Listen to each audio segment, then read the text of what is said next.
back to my vlog. Isang magandang gabi sa inyong lahat. Mula dito sa Lasak City. Pasensya na kayo sa ating pa-background for tonight. Chismisan mga karag-karag. Hindi pa tapos ang mansyon ni Afam. Under construction pa. So para sa pangkabayan showcase ni Kuragan, itodo ko na rin yung mga pa-chismisan ko at yung pagka-chismosa ko. Eto na nga, saglit lang.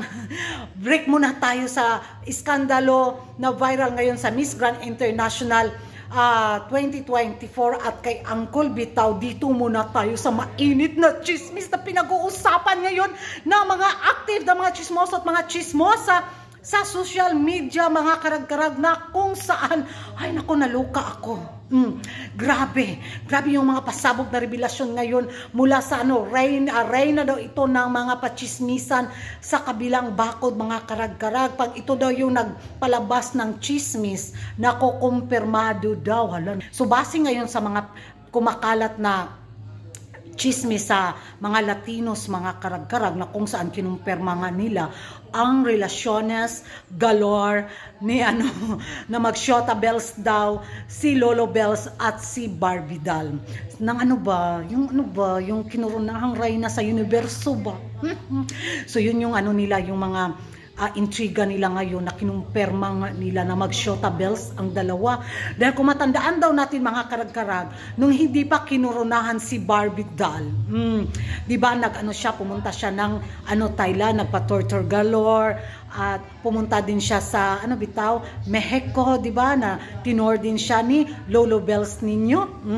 So nung kinurunahan siya bilang reyna sa universo, ayun. So parang nahalata na mga chismoso at mga chismosa, mga beauty pageant lovers, na may something fishy sa galawan ni Lolo Bells natin, mga karag-karag. Dahil sobrang, dikit na dikit sa mga pictorial ni Barbie Dolls, di ba? Makikita natin na very caring kaayo ang tandang Lolo Bells natin.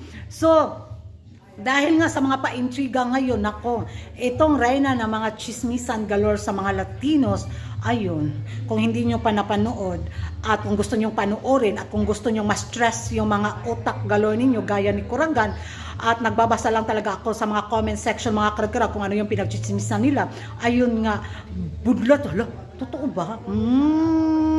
Pero para ma-share ko sa inyo yung stress ko sa kung paano intindihin tong chismis na to, nako, watch this!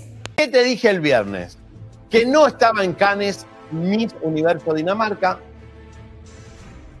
y que la esposa del señor que contrató a Ronald Day, el señor Rocha, tendría, supuesta y alegadamente, muy buen vínculo con la señora Dinamarca. ¿Qué creen? Aparente y alegadamente la habría bajado el avión privado, el avión oficial de Miss Universo.